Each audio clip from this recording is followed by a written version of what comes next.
Hello friends, स्वागत है आपका हमारे यूट्यूब चैनल पर जिसका नाम है लाइफ विद साइकोलॉजी। और दोस्तों, आज हम बात करने वाले हैं एक ऐसे शॉर्ट फिल्म की जहां हकीकत और वहम के बीच एक पतली सी दीवार है कि आपको खुद भी समझ में नहीं आएगा कि ये क्या हो रहा है।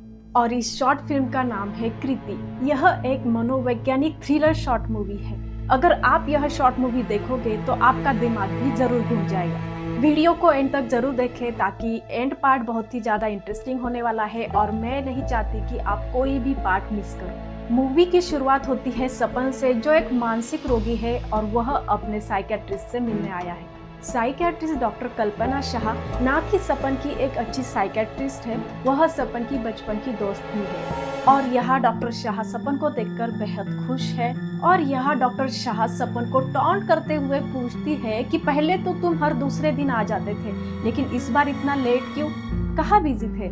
सपन बेहद ही खुश था और वह डॉक्टर शाह को बताता है कि उसके लाइफ में एक लड़की आई है। Doctor Shah was very curious और उन्हें उस लड़की के बारे में सब कुछ जानना है, उसका नाम, पता, प्रोफेशन, यहाँ तक कि सोशल अकाउंट भी। और फिर हमें यहाँ पता चलता है कि सपन जिस लड़की से प्यार कर रहा है या सपन जिस लड़की के साथ पिछले 1 महीने से रह रहा है, उसका नाम है कृति। कृति एक राइटर है और वह अपनी पहली किताब लिख रही है। इस पर डॉक्टर शाह कहती है कि मैं भी कृति से मिलना चाहती हूँ।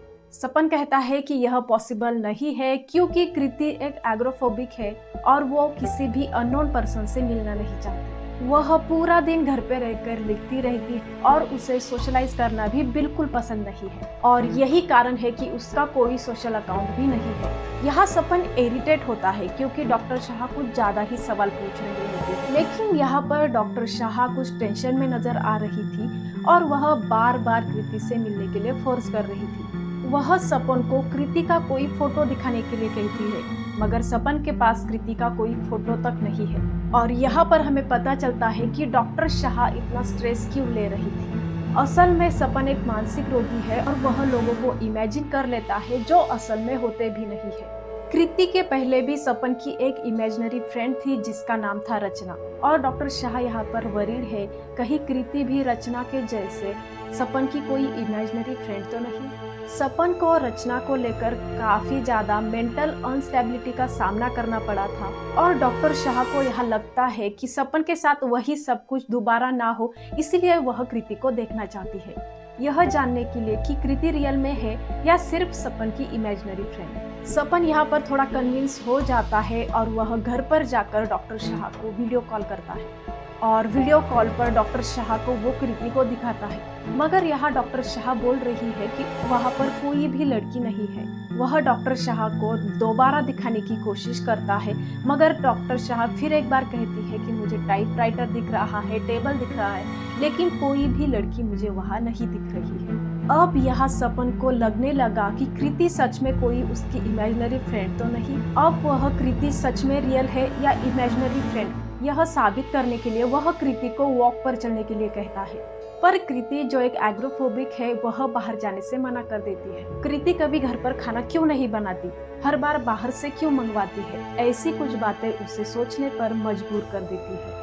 और आखिर में वह कृति को चाकू से मार ही देता है क्योंकि उसे लगता है कि उसकी इमेजिनरी फ्रेंड को खत्म करने का यही एक रास्ता है। दूसरे ही दिन उसके घर पर एक पुलिस आता है और कहता है कि तुम्हारे नेबर ने कंप्लेन की है कि यहाँ रात को बहुत ही ज्यादा आवाज आ रही थी। और जैसे ही पुलिस घर की तलाशी लेते हैं तो उन्हें कृति की लाश मिलती है। इस बार सिर्फ सपन नहीं तो पुलिस ऑफिसर भी कृति को देख पा रहे थे। इसका मतलब क्या कृति रियल थी? यहाँ पर सपन को अरेस्ट कर लिया जाता है, लेकिन फिर भी सपन अभी तक बहुत ही ज्यादा कंफ्यूज है।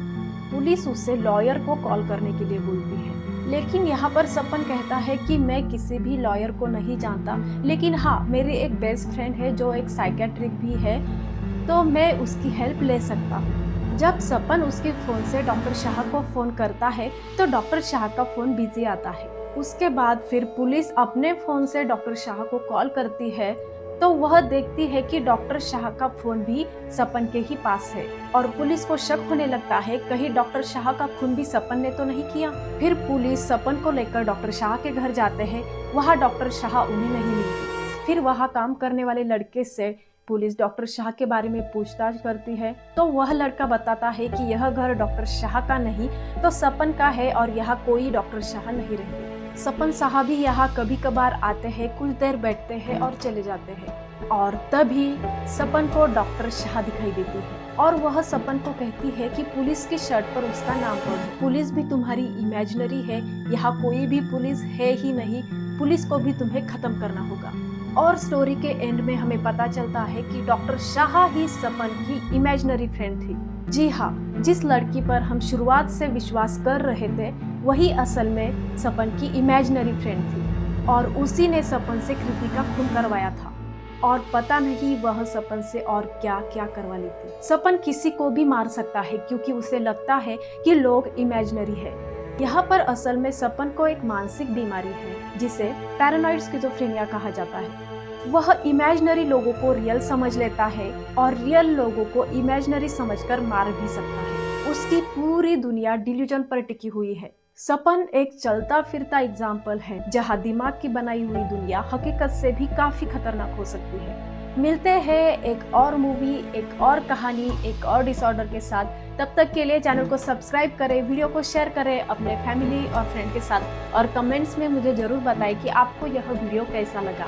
और अगर आप भी किसी मूवी के बारे में जानना चाहते हो, साइकोलॉजिकली उसे एक्सप्लेन करना चाहते हो तो मुझे कमेंट बॉक्स में आप उस मूवी का नाम लिख सकते हो ताकि मैं आपके लिए उस मूवी का साइकोलॉजिकल एक्सप्लेनेशन दे सकती हूँ। Thank you.